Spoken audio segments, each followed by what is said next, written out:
Señor con el corazón.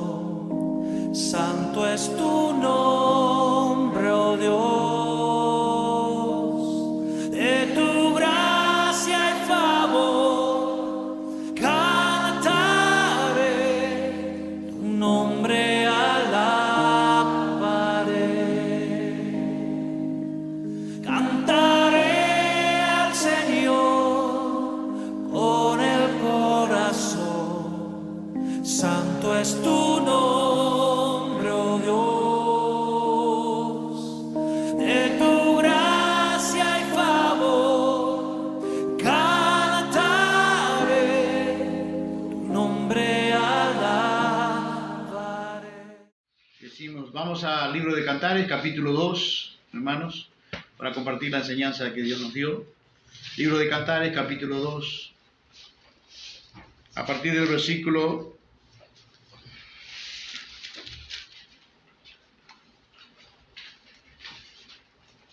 15.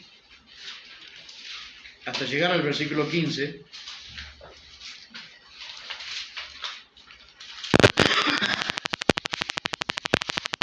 Cantares, vamos a leer del 8 al 15, capítulo 2 del libro de Cantares, capítulo 2, versículo 8 al 15. Allí tiene por título, o dice allí en el versículo 8, la voz de mi amado, he aquí él viene, saltando sobre los montes, brincando sobre los collados. Mi amado es semejante al corzo o al cervatillo. Helo aquí, está tras nuestra pared, mirando por las ventanas, atisbando por las celosías. Mi amado habló y me dijo, levántate, oh amiga mía, hermosa mía, y ven, porque aquí ha pasado el invierno, se ha mudado la lluvia, la lluvia se fue, se han mostrado las flores en la tierra, el tiempo de la canción ha venido y en nuestro país se ha oído la voz de la tórtola. La higuera ha echado sus higos y las vides en cierne dieron olor. Levántate, oh amiga mía, hermosa mía, y ven. Paloma mía, que estás en los agujeros de la peña, en lo escondido de escarpados parajes, muéstrame tu rostro, hazme oír tu voz, porque dulce es la voz tuya y hermoso tu aspecto. Cazadnos las zorras, las zorras pequeñas que echan a perder las viñas, porque nuestras viñas están en cierne. Y la versión popular dice, porque nuestras viñas están en flor. Llamamos a este mensaje, a esta enseñanza que vamos a compartir con la ayuda del Espíritu Santo, atrapando a las pequeñas zorras que arrasan la viña. Medio raro, ¿no? Pero se trata de eso, atrapando a las pequeñas zorras que arrasan la viña. Porque ahí dice, cazad las zorras. ¿Qué zorras? Las zorras pequeñas. ¿A qué hará alusión, no? Vamos a ir desmenuzando un poco esto, hermano. El libro de los Cantares, hermanos, este libro es un libro, la Biblia misma es un libro espiritual. Y el libro de los Cantares se necesita leerlo, meditarlo, escudriñarlo con una mente espiritual. Por eso dice que los judíos no recomiendan este libro a sus hijos o a sus discípulos hasta cuando más o menos tengan una mayoría de edad, 30 años. Dice que les recomienda leer Cantares con una mente madura, espiritual, a la edad de 30 años más o menos. Porque si usted lee este libro con una mente carnal, con un sesgo de orientación carnal, humana, sin una mente espiritual, va a sacar conclusiones erróneas. Cantares es un libro espiritual como la Biblia mismo, que es la mente de Dios. Y tenemos que hacer una interpretación alegórica. ¿Qué es una interpretación alegórica? Una interpretación que no es literal, todas las cosas que aparecen ahí. Hay asuntos que hablan de la intimidad de un matrimonio, pero no son para interpretarlos de forma literal. Porque si usted las interpreta de forma literal, llegan a desastre, como he escuchado a pastoras, como voy a comentar un poco más adelante, a conclusiones que avergüenzan, me traen vergüenza de las cosas que aseguran ciertas pastoras, para mirando el libro o leyendo el libro de Cantares, dándole un sesgo carnal, humano, sexual, horrible. Es un relato, ¿qué es una interpretación alegórica? Es un relato o una imagen que representa algo diferente. No es literal lo que dice allí. Tenemos que buscar una representación o un significado que va a diferenciarse de lo que está escrito. Una interpretación alegórica consiste en la lectura de un texto con la idea de descubrir significados, pero que no son literales. Y la interpretación, hay varias interpretaciones que los teólogos hacen del libro de Cantares, pero yo me identifico con la interpretación alegórica. La interpretación escogida es la que Cantares es una alegoría del amor de Cristo por su esposa y la iglesia. Es un diálogo, es un diálogo espiritual entre Cristo y su iglesia, entre Cristo y Dios su iglesia, ¿no? Y su iglesia, entre Cristo con su iglesia. Pero este libro lamentablemente le da pie a muchos líderes y creyentes para la entrada de algunas zorras. Porque la generación, hermanos, tenemos que ir al otro contexto ahora. La Biblia dice que hay generación, Proverbios 30:11, pero no busque, simplemente para citarlo, dice que hay generación que maldice a su padre y a su madre. Hay generación que tienen particularidades en una generación, ¿no? Yo creo que esta generación es una de que se identifica con esa generación que aparece en la Biblia. Una generación, dice que hay generación que maldice a su padre y a su madre. Otra versión dice que a su padre insultan y no bendice a su madre. Proverbios 30:12 dice, hay generación, sigue hablando de una generación, que está limpia en su propia opinión, pero en realidad, dice, no se ha limpiado de su inmundicia. Y esta es la generación que muchas veces te le preguntan a las personas si es buena o mala, y la persona dice, bueno, por supuesto. Y ahí estamos muchas veces los creyentes contaminados, podemos estar allí. Hay generación limpia en su propia opinión. Otra versión dice que se creen buenos, pero en realidad no se han limpiado de su inmundicia. O sea que son perversos. La realidad es que son perversos. Siguen siendo perversos. Proverbios 30:13 dice otra característica de la generación, que yo creo que la identifica con la nuestra. Hay generación cuyos ojos son altivos. Otra versión dice hay gente que se cree mejor que los demás. ¿Será esta generación la que pertenecemos? ¿Será que la gente no se cree mejor que los demás? ¿No hay un orgullo por las nubes en las personas muchas veces? Y aún dentro de los creyentes, lamentablemente, pero lo hay. Y cuyos párpados están levantados en alto. O sea, otra versión dice, y lo miran con desprecio al prójimo, ¿no? Ellos cuando miran esa mirada así, por encima del hombro, con los párpados levantados. Proverbios 30:14, hay generación cuyos dientes son espada y sus muelas cuchillos. Otra versión dice de esta manera ese versículo, hay gente que tiene dientes como espada y colmillos como cuchillos para devorar los pobres de la tierra y los menesterosos entre los hombres. ¿Tienen misericordia muchas veces del pobre? La gente que tiene más, muchas veces no hay nada de eso, ¿no? Es característica de una generación.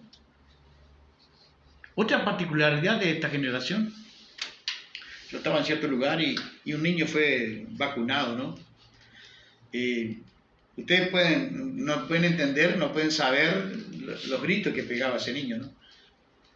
Toda alguna vez yo llevaba a nuestros niños a vacunar y la mayoría de ellos apenas una quejita, pero lo que gritaba este niño parecía que le habían hecho algo terrible, ¿no? Y ahí yo escuché en mi corazón lo que empezó a generar en mi corazón mismo, la parte del Espíritu Santo, que escuché en mi corazón que es una generación que está predispuesta al placer, no al dolor. Por eso, cualquier cosa que vaya en el dolor es un escándalo, ¿no? Ese niño gritaba como generación que está afinada con el placer. Y volvemos a repetir, gente que se tiene por pura pero no está limpia de su inmundicia. Y yo creo que la palabra inmundicia, hermanos, en la Biblia tiene varias connotaciones. Pero voy a referirme a esta palabra con una connotación particular. Gente que se cree limpia, pero no está limpia su inmundicia. Y ahí entonces esa inmundicia aparece, de esa opinión que tienen como limpios, pero que todavía no están limpios su inmundicia totalmente.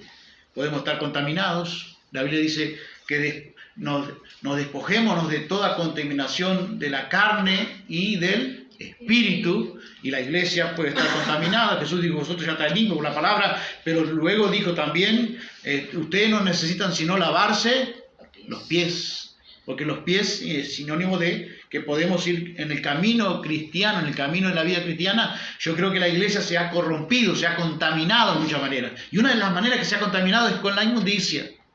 La inmundicia en la Biblia tiene una connotación sexual. Por ejemplo, Números 5:19 está hablando de una mujer allí que tenía que hacer un tipo de prueba si no había traicionado a su marido. Y entonces dice, si no te has apartado de tu marido, a inmundicia. Eso quiere decir a impureza sexual. Aquí la palabra inmundicia se refiere más bien a la impureza sexual. Y en ese camino vamos a entrar. Y la Biblia, leíamos que el libro de Cantares, en esa comunión de amor, de amistad, entre Cristo y la iglesia, en ese mensaje espiritual de unión, de amistad, de amor entre ese pastor y esa sulamita.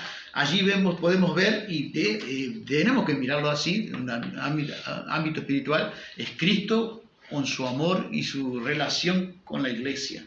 Y ese amor, esa iglesia, ese amor que está, ese alabarse el uno al otro, de Cristo con su iglesia, con su amada esposa, vemos que dice que emite un peligro, hay un peligro allí. Cazar las zorras.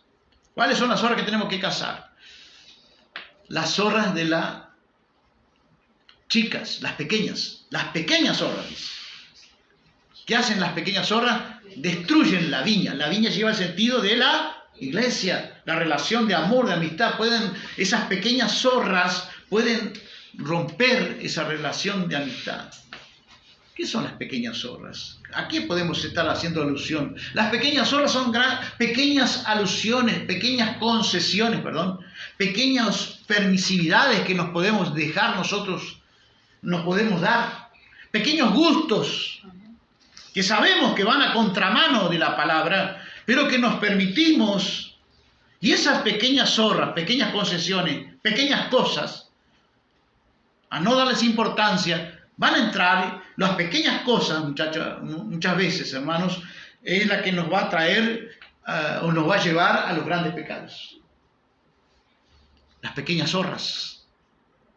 Vamos a apresar la primera zorra. ¿Cómo estamos de acuerdo? La primera zorra que podemos apresar, dice, atrapar las pequeñas zorras que arrasan la viña, que rompen, que dañan la viña, nuestra relación de amor, de amistad con Cristo, nosotros como iglesia. Así que son las pequeñas zorras las que nos dan importancia. La primera zorra la llamamos la zorra de la negligencia. ¿Por qué nosotros no tenemos cuidado de las zorras? Esas pequeñas concesiones. ¿Por qué? Porque dice la Biblia misma que son zorras pequeñas. Es al revés de lo que Jesús se quejaba con los fariseos. Le decía a los fariseos, ustedes los fariseos, dice, cuelan el mosquito, pero tragáis el camello. Los fariseos eran muy estrictos en guardar algunas cosas de la ley exterior, la ley ceremonial, guardaban la imagen exterior, pero dice, daban diezmo de todo lo que ganaban, aún del eneldo, del comino, de pequeñas contribuciones que ellos plantaban allí, esas especies aromáticas, ellos se cuidaban de dar el diezmo. Pero, dice Jesús, pasáis por alto la justicia, la misericordia y la fe. Esto era necesario hacer, diezmar, era necesario hacer, dar todo lo que ellos hacían, sin dejar de hacer aquello. Esto era necesario hacer. La misericordia, la justicia. La justicia lleva el sentido de una santidad interior. Ellos la descuidaban, porque ellos se cuidaban de la justicia que la gente opinara bien de ellos en forma exterior. Eso hace la religión. Entonces es al revés lo que nos está demandando Dios. Que cuidemos no de las cosas grandes, que nos cuidemos ahora de las cosas pequeñas. Porque son las cosas pequeñas, las pequeñas zorras, las que nos llevan a destruir, ¿qué cosa? La viña. Si nosotros permitimos que la zorra de la negligencia, estamos en ella, ¿qué es la negligencia? Falta de cuidado, un descuido. ¿Será que no hay falta de cuidado y de descuido en la iglesia, en los creyentes hoy? De pequeñas concesiones, de pequeñas permisividades que nos permitimos. Y también negligencia es falta de aplicación. ¿Qué son las zorras aquí? Las zorras de la negligencia. Pequeños errores, pequeñas concesiones, pequeñas permisividades que nos permitimos. Pero los grandes pecados, hermanos, empiezan a veces por las cosas pequeñas. ¿Escuchó? Cosas pequeñas que son pequeñas para nosotros, pero que no son pequeñas para Dios. Por eso Dios nos pide en su palabra que en esa relación de amor, de la viña con nosotros, de Dios con nosotros, su iglesia, tengamos cuidado de las pequeñas zorras, que no las dejemos entrar en nuestra viña, en nuestra relación de comunión, de amor con Cristo y su esposa, que somos nosotros la iglesia. Que Dios nos ayude, hermanos. Amén. Pequeños errores y también el descuidaban la misericordia, la compasión del prójimo. Los fariseos descuidaban la fe, pero nosotros no. Ellos descuidaban grandes cosas, nosotros descuidamos, en este caso, pequeñas cosas. Acá es al revés, tragamos las pequeñas zorras. Y a veces nos cuidamos de las cosas grandes, pero tragamos al revés. Ellos tragaban el mosquito, nosotros tragamos también. Colaban el mosquito, nosotros tragamos, en ese caso tendríamos que nosotros tragamos el mosquito. Y ese mosquito nos va a contaminar y va a traer problemas en el futuro. Grandes problemas. Son las pequeñas zorras de la negligencia. Estamos hablando de ella. Dice que también la negligencia es falta de cuidado y descuido, y también es falta de aplicación. Me acordaba de la Biblia, ¿no? Falta de aplicación ¿de qué? De la palabra. Por eso Pablo escribe una de sus cartas, si no mal lo recuerdo, creo que es en hebreo, que él dice, es necesario que con mayor diligencia, con mayor cuidado, con mayor rapidez, atendamos a las cosas que hemos oído. La hemos oído, pero no las aplicamos. ¿Y ahí quién puede entrar? La zorra de la negligencia. Negligencia. Y la negligencia, dice el proverbio, es tributaria. ¿Qué quiere decir eso? Vas a pagar un precio, te va a traer un dolor, te va a traer un problema el día de mañana. Las pequeñas zorras destruyen. Y tú no le das importancia, yo no le doy importancia a veces porque son pequeñas cosas, concesiones que nos permitimos, pero son las que nos traen consecuencias el día de mañana. Yo me hacía la mente y digo, ¿cuál podía ser la pequeña zorra, por ejemplo, en David? ¿Cuál fue la pequeña zorra de la negligencia en David? La primer mirada cuando salió el terrado. ¿Podía haber evitado esa mirada? Pero siguió mirando. Una pequeña zorra, una primer mirada, ocurrió todo un desastre después, ¿sí o no? Pero ¿dónde estaba el peligro? ¿Dónde empezaba el peligro, la pequeña zorra en la negligencia? ¿Dónde empieza la integridad en Job 31? ¿Con qué empieza Job? Con los ojos. Con los ojos. Con los ojos. Tened cuidado con los ojos. Las zorras pequeñas entran con una mirada. Una mirada lleva a un desastre espiritual. Las pequeñas zorras de la negligencia entró en David con aquella mirada.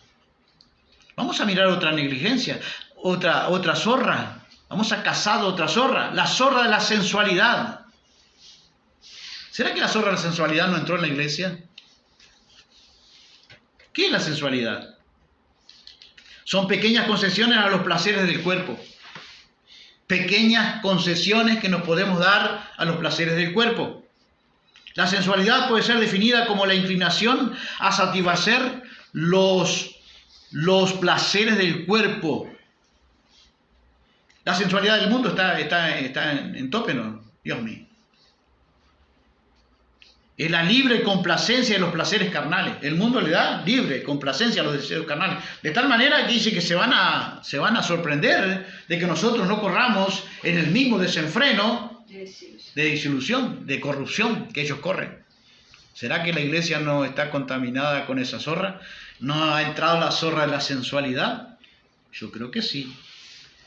Miremos, hermanos, por si no estamos contaminados. La Biblia nos manda a limpiarnos de toda contaminación de la carne y del espíritu.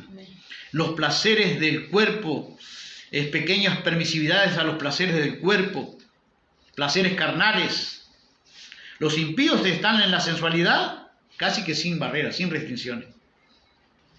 Es la habilidad que posee alguien que provoca o conlleva a una reacción emocional de otra persona. ¿No están a veces las mujeres vistiéndose de forma imprudente en las iglesias? ¿Eso cómo se llama? La zorra, ¿cómo la vamos a llamar ahora? La zorra de la sensualidad. Pequeñas, la persona se viste en la manera de vestir, en la manera incluso de hablar, en la manera de caminar, puede destilar sensualidad y puede despertar la reacción emocional en la otra persona. La sensualidad es una zorra que puede entrar en nuestras vidas. La sensualidad se asocia a la personalidad de la persona y a la apariencia física. Sensual es gusto, es sentir un gusto por los placeres físicos o la satisfacción de ellos. La palabra griega que se traduce por sensualidad es conducta escandalosa. ¿No habrá conducta escandalosa muchas veces?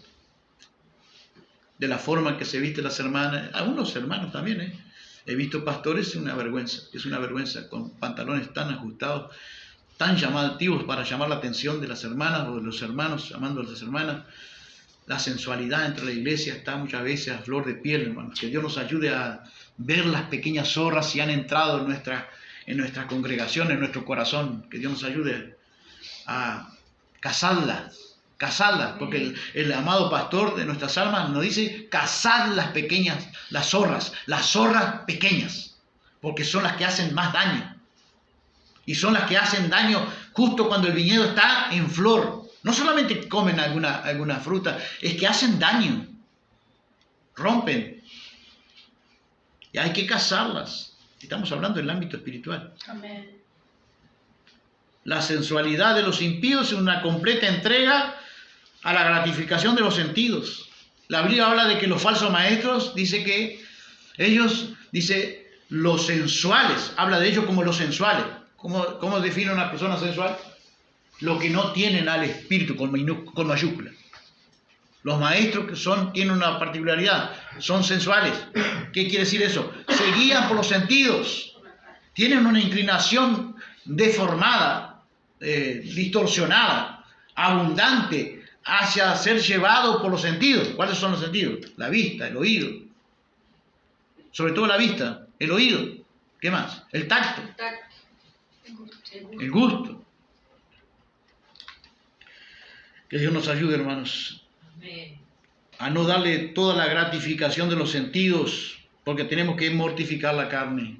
Los que son de Cristo han crucificado la carne con sus pasiones y deseos. Que Dios nos ayude. Las pequeñas obras de la sensualidad son pequeñas concesiones, pequeñas permisividades que nos permitimos, pequeños gustos prohibidos que nos damos.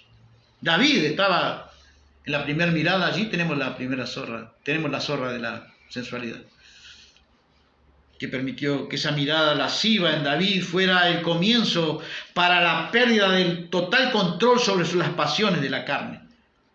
Porque esa mirada, esa pequeña zorra, despertó un sinnúmero de delitos y pecados que lo llevó a lo que hizo David. Las pequeñas zorras de la sensualidad. Por eso la Biblia nos dice en 1 Juan: no amen las cosas que están en el mundo, los deseos de la carne, los deseos de los ojos, la vanidad de la vida. Tenemos que trabajar contra ellos. No mortificarlos, no permitir que las zorras entren la sensualidad. Es lamentable, hermanos, pero he visto que en el libro de Cantares muchas sabias pastoras, entre comillas, hallan que el libro de Cantares le da calce para sus deseos carnales. Y hablan de que Cantares respalda, por ejemplo, el sexo oral, el otro tipo de sexo.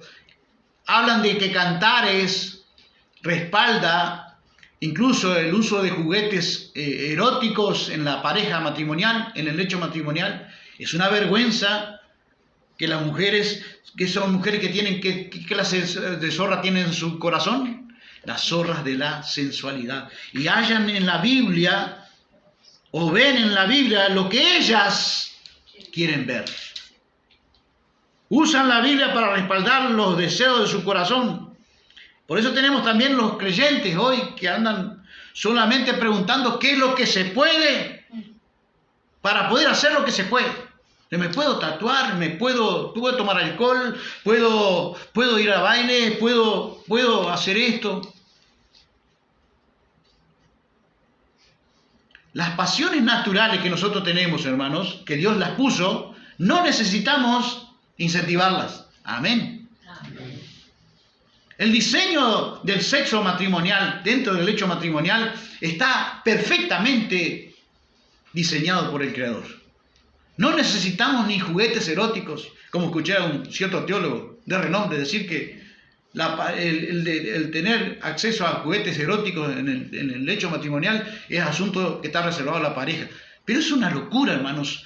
La Biblia dice que tenemos que ofrecer un culto a Dios, un culto racional, un culto de lógica. Si Dios ya puso los órganos sexuales idóneos para mantener un contacto sexual matrimonial, ¿para qué necesitamos incentivar a la fantasía o afuera de la realidad de lo que Dios creó? ¿Para qué? Eso simplemente habla de una zorra que aparece en la vida de mucha gente creyente, incluso el liderazgo. La zorra de la sensualidad. Todo me es lícito, pero si la Biblia no dice que eso de Dios es prohibido, lo puedo hacer. Claro que lo puedes hacer. ¿Quién te lo impide? Nadie te lo impide. Pero los creyentes no nos guiamos, no nos regimos solo por lo que está escrito en la Biblia. También hay principios elementales que abarcan muchas cosas. Por ejemplo, hay un principio espiritual que es para mucho uso. Dice, todo me es lícito, me da libertad para todo, pero no todo me conviene. Todo me es lícito, pero no todo me edifica. No es lo que puedo hacer. La pregunta iría por otro lado. ¿Cuál sería la pregunta que tenemos que hacernos? ¿Esto que voy a hacer me edifica? ¿Me conviene? ¿Le agrada a mi Señor? Porque ¿quién piensa en agradar al Señor? Todos piensan en hacer, yo puedo hacer esto. Y estoy pensando en qué? En agradar mi complacencia de mi cuerpo. Estoy pensando en cómo agradarme a mí. Si yo puedo hacerlo esto, el pastor me dijo que yo podía hacerlo. Pero no se trata de agradar a mí. Se trata ahora de que ahora estamos en el camino de agradar a quién? A Él. A Dios. ¿Por qué entra esta zorra en nosotros los creyentes? Las causas es que Romanos 12 está ausente, hermano. El culto racional demandado por Dios. La pregunta no es, vuelvo a repetir, si puedo o no puedo. La pregunta es otra. ¿Me conviene? ¿Me edifica? ¿Y le agrada a Él? Y otra cosa, ¿hago diferencia con el impío, el que no conoce a Dios? ¿Hago diferencia? Porque la Biblia también dice que el lecho matrimonial no está reservado a la libertad, que yo se me ocurra hacer lo que pueda hacer con mi esposa o la esposa con el esposo. Porque la Biblia dice, no en pasión de concupiscencia como los gentiles. Así que los gentiles tienen su propia pasión desorbitada, exagerada. Y la Biblia nos dice que nuestra pasión tiene que estar controlada, porque ahora tenemos el poder del Espíritu Santo para controlar nuestras pasiones, ¿sí o no? Amén. Nos ha dado Dios espíritu de cobardía y de temor, sino espíritu de poder, amor y ¿qué más? Dominio propio. Yo puedo enseñorearme de mis emociones, de mis maldades que quieren hacer que mi cuerpo quiere complacencia. Pero yo tengo que ponerle restricción. El mundo no le pone restricción, pero nosotros sí. Así que, hermanos, dice Romanos 12, hay una ausencia de Romanos 12 en muchos de nuestros corazones, que Dios nos ayuda a no ser nosotros. Así que, hermanos, os ruego por la misericordia de Dios que presentéis vuestros cuerpos en sacrificio vivo. Nuestra voluntad tiene que estar allí en nuestro cuerpo. Mi cuerpo está al servicio mío, no yo al servicio de mi cuerpo. Amén. Amén. En sacrificio vivo, ¿qué más? El sacrificio, ¿cómo tengo que ofrecer mi cuerpo? Santo, apartado para Dios. Ahora, mi cuerpo tiene que buscar agradar ¿a quién? Adiós. A Dios. ¿Qué más? Qué agradable. Y agradable a Dios. Yo tengo que hacer con mi cuerpo lo que le agrada a Dios, no lo que me agrada a mí. ¿Se da cuenta de la superficialidad que tenemos hoy como iglesia? Yo miro en las redes y todo el mundo anda preguntando qué se puede y qué no se puede. Para que lo que se pueda, lo voy a hacer. O sea, ir al límite. Pero nadie se anda preguntando qué es lo que le agrada a Dios. Nosotros caminamos por ese camino. ¿Qué es lo que le agrada a Dios? Yo hago siempre lo que le agrada a Él, dijo Jesús. ¿Y nosotros a quién seguimos? Por amor de Dios. Agradable a Dios, no a mí. ¿Qué es? Dice que cuando yo ofrezco con mi cuerpo ese sacrificio vivo, santo, agradable a Dios, es nuestro culto racional, es nuestro culto lógico. La palabra racional viene del griego lógica, de la lógica, es la lógica de un creyente, ofrecerle a su cuerpo un culto racional, un culto con el uso de la razón, no con el uso de la pasión. Me tengo que guiar por la razón, porque Dios dotó al ser humano. La corona de la creación del ser humano lo dotó de razón. Es la única creación que tiene razón el ser humano.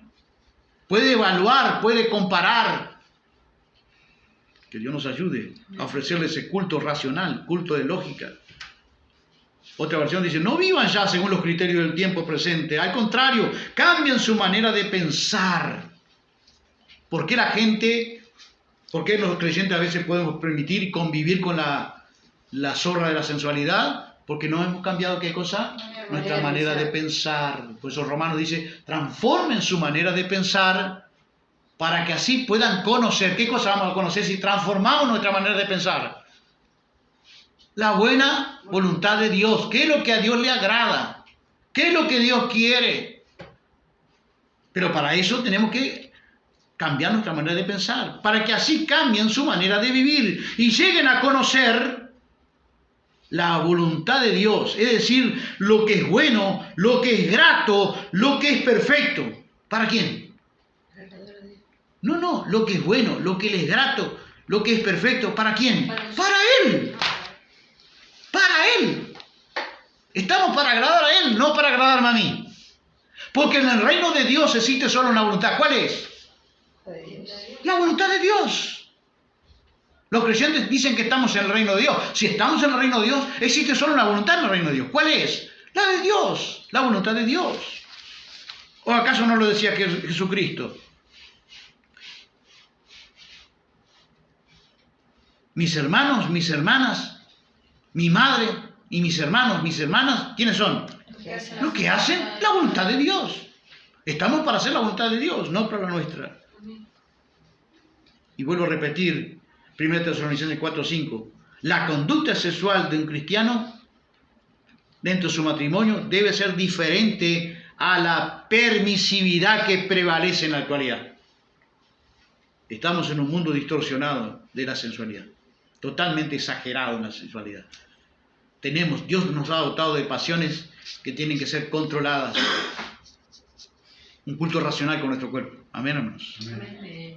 Para no dejar entrar. Y dice cómo tienen que ser nuestras pasiones. No en pasión de concupiscencia. No en pasiones descontroladas como los impíos que no conocen a Dios. Tiene que haber una diferencia, por amor de Dios. En el matrimonio yo hago lo que se me antoje, después cierro la puerta. No. Porque la Biblia nos rige cómo tenemos que comportarnos aún en la intimidad sexual dentro de un matrimonio. Que Dios nos ayude, hermanos.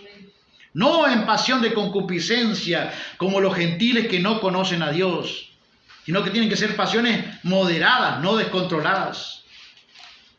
Porque todo aquel que hace, no el que dice, no el que conoce, no el que cree, todo aquel que hace la voluntad de Dios, ese es el Padre, todo aquel que hace la voluntad de mi Padre que está en los cielos, ese es mi hermano, mi hermana y mi madre. No es el que la conoce, no es el que la cree, no es el que la recita, es el que la hace, el que la practica. Amén. Practiquemos. Luchemos contra la sensualidad de este mundo para que no entre esa zorra en nuestro corazón que destruye la iglesia, destruye la comunión con Dios. Una mirada lasciva, un pensamiento lascivo que nosotros le demos lugar, el día de mañana puede destruir nuestra relación de amor con ese pastor amado. El libro Cantares dice, cacen las zorras pequeñas. No son las zorras grandes las que hacen más daño, porque la primera zorra se llamaba la negligencia, un descuido, la negligencia es descuido. ¿Por qué? Porque son zorras pequeñas concesiones, pequeños desvíos, pequeñas permisividades que nos permitimos. Que Dios nos ayude. Por eso 2 Corintios, hermanos, capítulo 7 dice, purifiquémonos, alejándonos de toda cosa que contamine nuestro cuerpo y nuestro espíritu. Vivimos en un mundo contaminado con la zorra de la sensualidad y no estamos libres ni ajenos. Que Dios nos ayude a purificar nuestro corazón con su palabra. Amén. Tener cuidado en el vestir, tener cuidado en la reacción emocional que presentamos en otra persona, tener cuidado en nuestra manera de pensar, en nuestra intimidad sexual, tener cuidado, porque la Biblia nos manda, despojémonos, dice la Reina Valera, despojémonos de toda contaminación de la carne. Y hay contaminación de la carne y hay contaminación del espíritu. Que Dios nos ayude. Vamos a mirar la tercera zorra que tenemos que cazar esta tarde. 3 zorras. La zorra de la negligencia, la zorra de la sensualidad, le hemos dado un poquito más. Y la zorra, vamos a tratar de cazar, por si acaso, está en nuestro corazón, en nuestra vida, la zorra de la indisciplina. Esa zorra no se nombra mucho, ¿no? La zorra de la indisciplina. O también podemos llamar a esta zorra la zorra de la pereza espiritual. ¿Le ha visitado esa zorra? Sí. Es una zorra y entra con un pensamiento pequeño de desgano, de dejadez, de conformismo, de falta de lucha, de falta de actividad espiritual. La zorra de la indisciplina. La vemos en David. Tomamos al rey David en su caída. Lo vimos a David en la primera mirada lasciva, en la primera mirada de la zorra de la sensualidad. Miró el terrado, siguió mirando porque él podía haber mirado y no vio. La primera mirada es inevitable, pero de hecho que siguió mirando porque siguió mirando y esa zorra entró y entró a destruir su viña, ¿no? Pero también otra zorra entró en aquel entonces con David. La Biblia se encarga de decir que cuando salían los reyes a la guerra, David eligió quedarse en el palacio. La zorra de la pereza o la zorra de la indisciplina, que muchas veces se habla. Los creyentes a veces somos indisciplinados. El mundo tiene mucha disciplina a veces para algunas cosas. Nosotros tenemos que tener disciplinas espirituales y luchar contra la zorra de la pereza espiritual o la indisciplina. Proverbios 3, 11, 12. La disciplina se asocia con la dedicación, con el compromiso y con el autocontrol. Proverbios 3, 11, 12 dice, hijo mío, no desprecies la disciplina del Señor, ni te resientas por su reprensión, porque el Señor disciplina a los que aman. ¿Qué hace Dios con los que ama? Disciplina. Quieren que sean disciplinados. Los corrige. Los corrige con el comportamiento. ¿Qué son las disciplinas espirituales? Son hábitos, comportamientos repetidos regularmente, que tenemos que irlo adquiriendo en el día a día. Hábitos. ¿Qué está enseñando este? ¿Está enseñando filosofía? No estoy enseñando nada fuera de la Biblia. Y usted se va a dar cuenta ahora. Estamos enseñando lo que la Biblia nos demanda. Mirando las pequeñas zorras que pueden entrar, la zorra de la disciplina estamos mirando ahora. Esa zorra puede entrar, hermanos, cuando, por ejemplo, cuando no tenemos disciplina en la oración. ¿Jesús tenía disciplina en la oración? Sí. Ahora definámoslo en la Biblia, en el contexto bíblico. Muy temprano. Muy temprano por la mañana, antes que amaneciera, el Señor se iba, dice, al monte a orar. La disciplina en la oración. Y a veces nosotros permitimos las pequeñas zorras de la indisciplina. Hoy me voy sin orar. Parece que no pasó nada. Pero ese no orar indica más que no orar. ¿Indica qué? Falta de dependencia. Es como que si le dijéramos a Dios, me puedo valer solo. Y Jesús nos enseñó diciendo, separado de mí, ¿cuánto podemos hacer? Nada. Pero a veces permitimos que la zorra de la indisciplina o de la pereza entre en nuestro corazón, en nuestra vida. Y destruye, a la larga destruye, hermano. Le pregunté a un pastor que se había salido del camino. Íbamos viajando. Y le digo, pastor, cuando usted, Dios lo trajo de nuevo cuando tuvo un accidente, tuvo 3 meses apartado. Después volvió y dice, no me aparto más nunca, porque yo cuando estuve en el CTI como 4 meses, entre la vida y la muerte, y yo le pedía en el CTI que me diera otra oportunidad. Y él me dio, dice, ahora no la puedo perder. Y digo, pero cuando tú saliste del camino, ¿qué es lo primero que descuidaste? Me dijo, la oración. La zorra de la indisciplina de la oración. Cuando el diablo va a hacer algo malo, te va a poner visitar con la zorra de la indisciplina, la zorra de la pereza. Y David se quedó eligió quedarse. El deber de David es estar en la guerra. Amén. La guerra significa o simboliza o implica de alguna manera estar en el frente de batalla. Estamos en el frente de batalla todos los días, todas las mañanas, cuando dice por las mañanas, por temprano te buscaré, pero a veces no lo hacemos porque nos visita la zorra de la indisciplina. Jesús lo hacía. ¿Qué son las disciplinas espirituales? Son hábitos, comportamientos repetidos regularmente hasta hacerlo parte de mi vida. Porque ahora he escuchado a muchos teólogos decir, bueno, Dios nos requiere que lo hagamos por amor, y eso es cierto. Todo lo que hacerlo como para el Señor, y lo hacemos como la motivación del amor. Pero lo cierto es que a veces yo no siento que el amor me impulsa a orar, pero ahí yo tengo que usar, ¿qué cosa? La disciplina espiritual. Necesito orar, porque soy dependiente absoluto de Dios. Bienaventurados, las primeras bienaventuradas empiezan por los pobres de espíritu. Aquellos que se sienten insignificantes, aquellos que se sienten inútiles, aquellos que se sienten desposeídos, vacíos, si no está Dios en su ayuda y en su brazo sosteniendo. Amén. Que esté en la disciplina del ayuno también del ayuno, también, hermanos, como lo hacía Cristo. Si siento orar, gloria a Dios. Si no, debo orar por disciplina. Amén. Escuchaba a un teólogo hace poco, me extrañó, y es un buen doctor, pero no alcanza ni ahí. Y él decía, y bueno, si un creyente no puede orar un día, Dios lo perdona, Dios lo sabe. Y está dando lugar a la zorra. Le dije a ella, mirá, este hombre es una admiración, una teología, pero ¿cómo le erramos? A veces todos le erramos. ¿Cómo me gustaría decirle? Está pregonando, está promoviendo la zorra, esa pequeña zorra de la indisciplina. Porque el orar no está evaluado a mis sentimientos, a mis emociones. Está en orden imperativo. Orad en todo tiempo. No dice si ustedes sienten amor, si se sienten con toda la potencia. Es lindísimo ir a la oración con un llamado a la oración. Hay veces que voy a la oración y digo, ¿qué ganas de orar? Pero hay veces que no tengo ganas de orar. Y me arrodillo igual, como decía Pablo, doblo mis rodillas delante de mi Señor Jesucristo. No como el otro que pregonaba allá, que yo trabajaba con él. Ahora acostado, no pasa nada.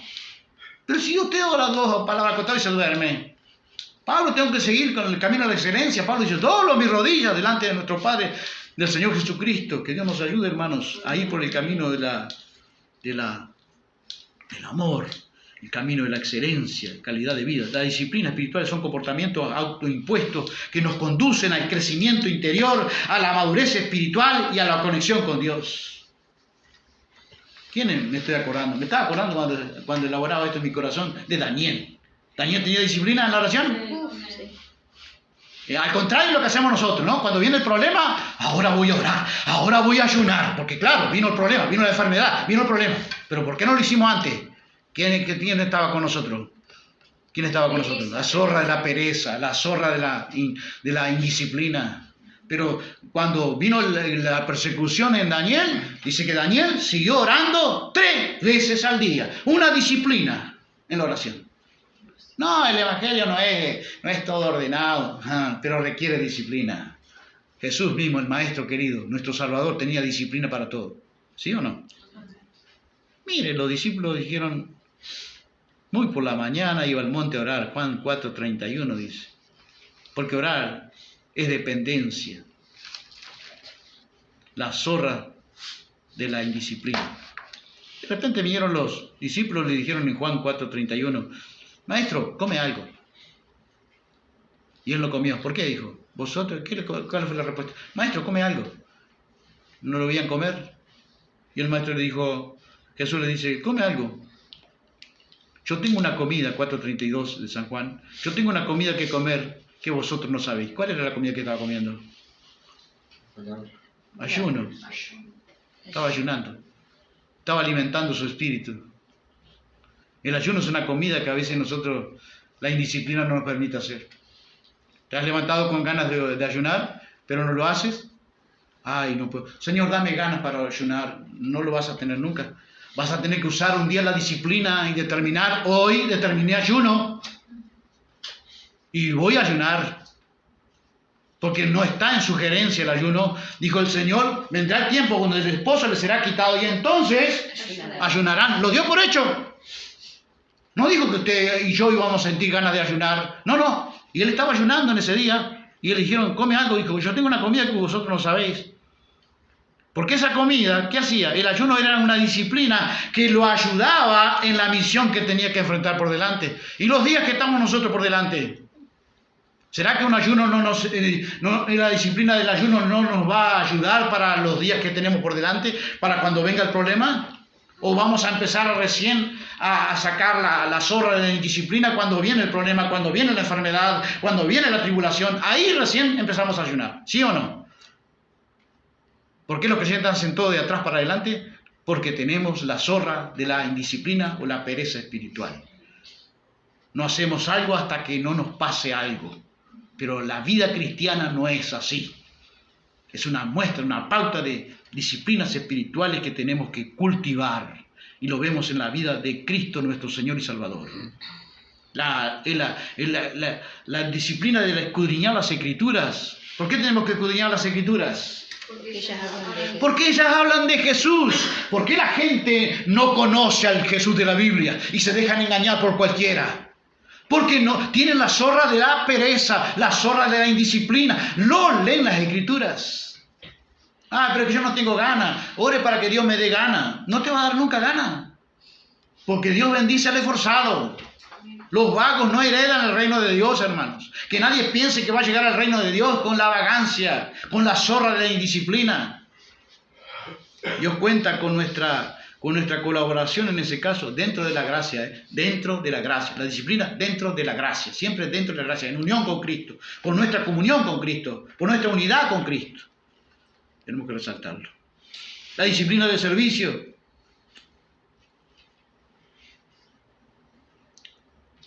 Hay veces que el cuerpo no va a querer hacer servicio para Dios. ¿Pero qué hacía Pablo a su cuerpo? ¿Qué hacía? Lo golpeaba. No era que agarraba un garrote y se masoqueaba. No. Lo golpeaba. Esta era una metáfora. Lo obligaba a que su cuerpo fuera su servidor, no su amo. Porque alguien me ha dicho que el cuerpo es un amo terrible, pero es un siervo fiel. Si nosotros gobernamos sobre nuestro cuerpo, no dé rienda suelta a su cuerpo. Recuerde Romanos 12, ofrezcamos nuestro cuerpo en sacrificio vivo, santo, agradable ¿a quién? A Dios, no a mí. Que Dios nos ayude. La disciplina del servicio. Pongo mi cuerpo por servidumbre, mi cuerpo al servicio de Dios, mi cuerpo al servicio mío y no al revés, yo al servicio de mi cuerpo. Porque si no estamos igual que las mujeres que siempre van a empezar la dieta pero que nunca empiezan. porque tienen la pereza, la disciplina ¿de qué? De la indisciplina. Que Dios nos ayude, hermanos. Cuando no sientas amor para hacer las cosas, no dejes entrar a la zorra de la indisciplina, pues tarde o más temprano o más tarde arrasará tu viña. No la dejes entrar a la zorra de la indisciplina, la zorra de la pereza espiritual. Esforzaos a entrar, porque os digo que muchos procurarán entrar y no podrán. ¿Por qué no podrán? No tendrán disciplinas espirituales que cultivar. Es que yo no sentí, hoy tampoco voy a orar, hoy tampoco, yo iba a cenar, pero hoy ya no puedo, mañana tampoco, no sé, un día de esto yo tengo que orar más, ¿sí? Pero el infierno está lleno de gente con buenas intenciones, pero que nunca sacaron o desalojaron de sus corazones y su vida la disciplina, la indisciplina, la zorra de la indisciplina o la pereza. Saben, hermanos, las zorras son mensajeros aliadas del diablo y tienen un objetivo central. La zorra, entre comillas, ¿no? No estamos hablando específicamente de ese animalito. Estamos hablando de las zorras espirituales. Esas pequeñas concesiones, esas pequeñas permisividades que nos permitimos, que son contrarios a la palabra de Dios, que nos van a hacer daño más adelante. Pecados pequeños nos conducen muchas veces a pecados más grandes. El hombre que es un alcohólico ahora, la pequeña zorra fue cuando él empezó a beber la primer copa. Ahí estuvo la primer zorra de negligencia. Después vemos el resultado. Después sí se quejan, pero ya son esclavos del pecado. Que Dios nos ayude a ver las primeras zorras, hermano. La zorra de la negligencia, la zorra de la sensualidad y la zorra de la pereza o de la indisciplina. Son mensajeras aliadas del diablo y tienen un objetivo central. Porque la versión popular, déjeme leerle como dice, nos arroja luz. ¿Cuál es el objetivo de las zorras, entre comillas? Cantares 2.15 dice en esta versión: atrapen las zorras, a esas zorras pequeñas que arrasan la viña, porque nuestra viña está ahora en flor. ¿Qué es lo que venía después de la flor? El fruto. Entonces, ¿qué hacen las zorras? El objetivo central de Satanás es interrumpir que tú y yo no demos fruto. Y Cristo nos dice en Juan 15:16, ustedes no me eligieron a mí, más bien yo lo elegí a ustedes y les he puesto para que vayan y lleven fruto y para que su fruto permanezca. Amén. ¿Para qué estamos puestos por Dios aquí en la tierra? Para llevar fruto. En esto glorificado el Padre. ¿En qué se glorifica el Padre? En que llevemos mucho fruto. Y en otra ocasión Jesús dice, y al que lleva fruto, ¿qué va a hacer el Dios el Padre? ¿Qué hace el que lleva fruto? Lleva fruto, mi hijo está llevando fruto, mi hija está empezando a llevar fruto de su carácter. Lo podará. ¿Para qué usted poda la viña este año? ¿Para qué se poda la viña? Para que dé más fruto. Lo podará. Déjese trabajar por Dios. Para eso hemos puesto en la vida. San Juan 15:8 dice, en esto glorificado mi Padre, en que deis mucho fruto, y así probéis que sois mis discípulos. Los discípulos tienen una característica esencial, los discípulos de Cristo. ¿Qué hacen? ¿Qué dan? Mucho fruto. Porque han combatido, han cazado la zorra de la negligencia, la zorra de la sensualidad, y la zorra, hay más zorras, pero quisimos hablar de las tres. La zorra de la indisciplina o la pereza espiritual. Mateo 7:19 nos alerta y dice, todo árbol que no da buen fruto es cortado y echado en el fuego. Jesús mira una higuera, qué hermosa higuera, dice que le dio hambre y vino a comer. Pero, ¿qué tenía la higuera? No tenía fruto.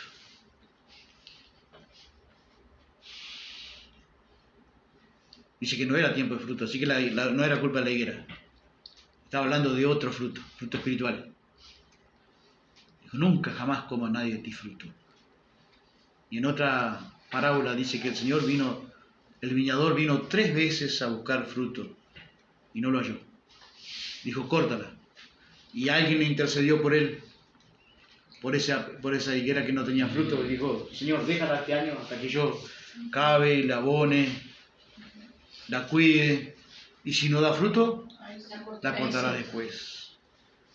Dios está demandando su pueblo, de su iglesia, que se cuide de las pequeñas zorras que rebajan, que destruyen, que arrasan su viña, su relación de amor con Él, nosotros con Él. Cuídese de las pequeñas zorras de la negligencia, cuídese de las pequeñas zorras de la sensualidad, cuídese de las pequeñas zorras de la indisciplina o la pereza espiritual, porque hemos sido puestos por Dios para que llevemos fruto y fruto en abundancia. Todo árbol que no da buen fruto es cortado y echado en el fuego. ¿Habrá gente allá? Son los creyentes que estuvieron más cerca. Habrá creyentes que tienen un follaje hermoso, pero sin fruto. Y el que no tiene fruto es cortado y echado en el fuego. Padre, te damos gracias por tu palabra. Gracias por esta enseñanza que nos recuerda la necesidad, apremiante necesidad.